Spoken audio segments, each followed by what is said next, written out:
ആയത്തുള്ള Ali Khamenei എന്ന വൻമരം വീണിരിക്കുകയാണ്. ഇറാന്റെ ആദ്യത്തെയും അവസാനത്തെയും വാക്ക്. ഇറാനെ ഇന്നു കാണുന്ന നിലയിലേക്ക് നരകതുല്യമാക്കിയതിൽ വലിയ പങ്ക് വഹിച്ച നേതാവ്. പേർഷ്യൻ ബാബിലോണിയൻ സംസ്കാരങ്ങളുടെ കേന്ദ്രമായ ഈ നാട് ഒരു കാലത്ത് സമ്പൽ സമൃദ്ധമായിരുന്നു. ജൂതരും സൗരാഷ്ട്രിയൻസും ക്രിസ്ത്യാനികളും ഒക്കെ സന്തോഷത്തോടെ ജീവിച്ചിരുന്ന നാടിന്റെ അധപതനം തുടങ്ങിയത് ഖമേനിയുടെ വരവോടെയാണ്. 79-ൽ ഇസ്ലാമിക ഭരണം കൊണ്ടുവന്ന മാറ്റം അതിതീവ്രമാക്കിക്കൊണ്ടാണ് ഇറാന്റെ തലവര ഖമേനി മാറ്റിമറിച്ചത്. ഒടുവിലിത 86-ാം വയസ്സിൽ സ്വസ്ഥതയേറ്റൊരു മരണം. ഒരു സിനിമാ കഥയെ വെല്ലുന്ന ജീവിതമാണ് ഖമേനി ജീവിച്ചു തീർത്തത്. 1939 ഏപ്രിൽ 19 ഇസ്ലാമിക പണ്ഡിതനായ സയ്യിദ് ജവാദ് ഖമേനിയുടെ രണ്ടാമത്തെ മകനായി ഖുറാസാൻ പ്രവിശ്യയിലെ മഷ്ഹദിലായിരുന്നു ജനനം. സയ്യിദ് അലി എന്നായിരുന്നു ആദ്യകാല നാമം.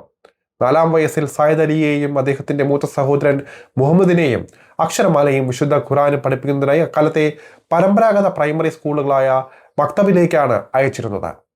ഇറാൻ വിപ്ലവത്തിന്റെ ആചാര്യനും ഗുരുനാഥനുമായിരുന്ന ആയത്തുല്ല ഖുമൈനിയും ആയത്തുല്ല ബുറുജിർദിയും അധ്യാപകരായി എത്തുന്നതോടെയാണ് ആയത്തുല്ല അലി ഖമേനിയുടെ ജീവിതം മാറിമറിയുന്നത്.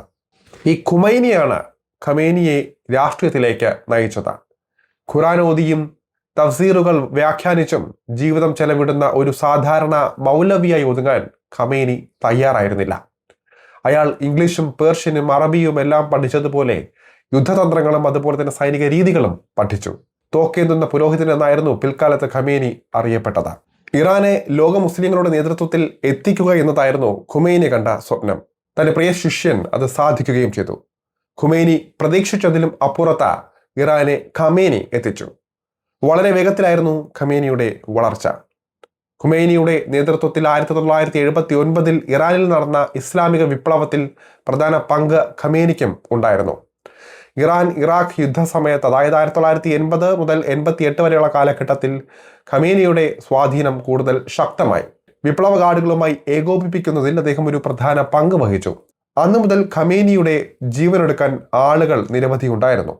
1981 ജൂണിൽ ടെഹ്റാൻ പള്ളിയിൽ നടത്തിയ പ്രസംഗത്തിനിടെ നടന്ന വധശ്രമത്തിൽ നിന്ന് തലനാരിഴയ്ക്കാണ് ഖമേനി രക്ഷപ്പെട്ടത്. വൈദിക വിരുദ്ധരായ ഫോർഖാൻ ഗ്രൂപ്പാണ് അന്ന് ആക്രമണം നടത്തിയതെന്നാണ് വിശ്വസിക്കപ്പെടുന്നത്. അദ്ദേഹത്തിന്റെ വലത് കൈ അത് തളർന്നു. പിന്നീട് വിദഗ്ധ ചികിത്സയുടെ അടിസ്ഥാനത്തിൽ ഒരു പരിധിവരെ കൈയുടെ സ്വാധീനം വീണ്ടെടുത്തു. ആ കൈയും വെച്ചായിരുന്നു ഇതുവരെ ഇറാനെ അയാൾ ഭരിച്ചിരുന്നത്.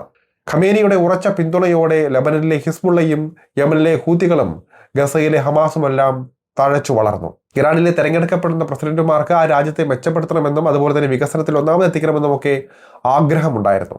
എന്നാൽ പ്രസിഡന്റ് പരമോന്നത നേതാവിന്റെ വീട്ടുവേലക്കാരന് തുല്യമായിരുന്നു. പേരിന് ആ സ്ഥാനത്തിരിക്കുന്ന വെറും ഒരു ഡെമ്മി. അതുകൊണ്ട് തന്നെ രാജ്യത്തിനകത്ത് ഖമേനിക്ക് വിമർശകരും കുറവായിരുന്നില്ല. ഹിജാബ് വിരുദ്ധ പ്രക്ഷോഭങ്ങളും സാമ്പത്തിക തകർച്ചയും ഭരണകൂടത്തിനെതിരെ ജനങ്ങളെ തെരുവിലിറക്കി. എന്നാൽ ഈ പ്രതിഷേധങ്ങളെയെല്ലാം അധികാരം വെച്ചും സൈനിക കരുത്തുപയോഗിച്ചും ഖമേനി അടിച്ചമർത്തി. രാജ്യത്തെ ഗ്രാമീണ മേഖലകൾ ഒരു രക്ഷകനായി ഖമേനി ആരാധിച്ചപ്പോഴും നഗരങ്ങളിലെ യുവതലമുറ അയാളുടെ അന്ത്യത്തിനായി കാത്തിരുന്നു. പ്രാകൃത നടപടികളും ജീവിത രീതിയും അത്രയേറെ അവരെ മടുപ്പിച്ചിരുന്നു. രാജ്യത്ത് വിലക്കയറ്റം പിടിച്ചു നിർത്താൻ മതിയായ നടപടികൾ സ്വീകരിക്കാതിരുന്നതും സബ്സിഡികൾ നിർത്തലാക്കിയതും ജനങ്ങളെ ചൊടിപ്പിച്ചു. സമ്പദ് വ്യവസ്ഥയുടെ തകർച്ചയും കറൻസിയുടെ മൂല്യത്തകർച്ചയും കൂടിയായതോടെ ജനം തെരുവിലിറങ്ങി. തൊഴിലില്ലായ്മ എക്കാലത്തെയും ഉയർന്ന നിരക്കിലേക്കെത്തി. എന്നാൽ തനിക്കെതിരെ ഉയർന്ന ആഭ്യന്തര പ്രതിഷേധങ്ങളെയെല്ലാം അധികാരത്തിന്റെ ഉരുക്കുമുഷ്ടി വെച്ച ഖമേനി ഇല്ലാതാക്കി. ഖുമേനിയിൽ നിന്ന് ഖമേനിയിലേക്ക് അധികാരം മാറിയതോടെ മതകാർക്കശ്യങ്ങൾ കൂടുതലാവുകയായിരുന്നു. 89-ലെ ഇടതുപക്ഷക്കാരെ ഇവർ കൂട്ടക്കൊല ചെയ്തു. സ്വർഗാനുരാഗം വധശിക്ഷ കിട്ടുന്ന ക്രൂര കുറ്റമാക്കി മാറ്റി. ലിബറലിസത്തിനും കമ്മ്യൂണിസത്തിനും പുല്ലുവിലയാണ് നൽകിയത്. സുന്നികൾ കൂട്ടക്കൊലക്കിരയായി. സ്ത്രീകൾ രണ്ടാം തരം പൗരന്മാരായി. ഈ മതശ്വാസം മുട്ടലിനെതിരെ ഇറാനിൽ ഉണ്ടായ പ്രക്ഷോഭങ്ങളാണ് ഇസ്രായേലിനും അമേരിക്കയ്ക്കും ഊർജമായി പിന്നീട് മാറിയത്.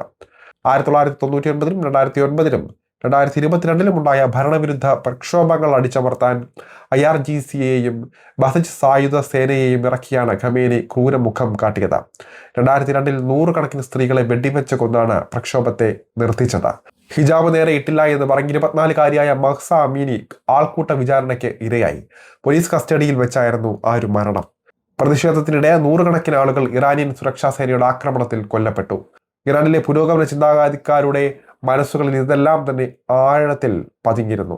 ഏറ്റവും ഒടുവിലായി ഡിസംബർ അവസാന വാരം ഇറാനിൽ പൊട്ടിപ്പുറപ്പെട്ട ആഭ്യന്തര പ്രക്ഷോഭത്തിൽ ഖമേനിക്കെതിരായ മുദ്രാവാക്യങ്ങളുമായി ജനം തെരുവിലിറങ്ങി. ഏകാധിപത്യം അവസാനിപ്പിക്കാൻ കാലമായെന്നും ഇറാനി നേതൃത്വമല്ല വേണ്ടതെന്നും ജനം ഏറ്റുവിളിച്ചു. തുടക്കത്തിൽ അയഞ്ഞ സമീപനമാണ് സ്വീകരിച്ചത് എങ്കിലും പ്രക്ഷോഭം രാജ്യം മുഴുവൻ വ്യാപിക്കുന്നുവെന്ന് കണ്ടതോടെ ഖമേനി തന്റെ ക്രൂരമുഖം കാട്ടി.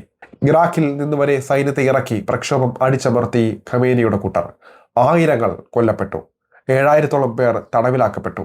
പ്രക്ഷോഭത്തിന്റെ അലയൊലികൾ ഒടുങ്ങി വരുമ്പോഴാണ് അമേരിക്കയുമായി ആണവ ചർച്ചകൾക്ക് ഖമേനി ഭരണകൂടം തുടക്കം കുറിച്ചത്.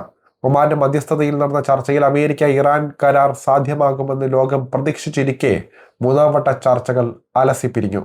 ഇതിനു പിന്നാലെയാണ് ഇസ്രായേലും അമേരിക്കയും ഒരുമിച്ച് കളത്തിൽ ഇറാനെതിരെ ഇറങ്ങിയത്. ഖമേനിയെ ലക്ഷ്യം വെച്ച് അവർ ഓപ്പറേഷൻ ഷീൽഡ് ഓഫ് ജൂത മെനയുകയായിരുന്നു.